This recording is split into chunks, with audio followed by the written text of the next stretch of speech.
গাজীপুরে আজ জুলাই পদযাত্রা ঘিরে শেষ মুহূর্তে প্রস্তুতি সম্পন্ন করে জাতীয় নাগরিক পার্টি এনসিপির নেতাকর্মীরা। বেলা 12টার দিকে উপজেলা কালিয়াকোট থেকে জুলাই পদযাত্রা শুরু করা হবে। পরে শ্রীপুরের মাওনা চৌরাস্তা ওড়াল সেতুর নিচে একটি পথসভার আয়োজন করে এনসিপির নেতাকর্মীরা। সেখানে বক্তব্য রাখবেন জাতীয় নাগরিক পার্টির এনসিপির আহ্বায়ক কমিটি নাহিদ ইসলাম ও সদস্য সচিব আখতার হোসেন সহ এনসিপির কেন্দ্রীয় নেতৃবৃন্দ।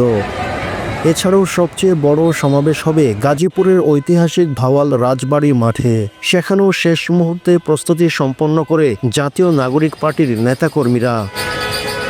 এদিকে এনসিপির জুলাই পদযাত্রা ঘিরে ব্যাপক নিরাপত্তা নিশ্চিত করতে প্রস্তুত রয়েছে আইন শৃঙ্খলা রক্ষাকারী বাহিনীর সদস্যরা।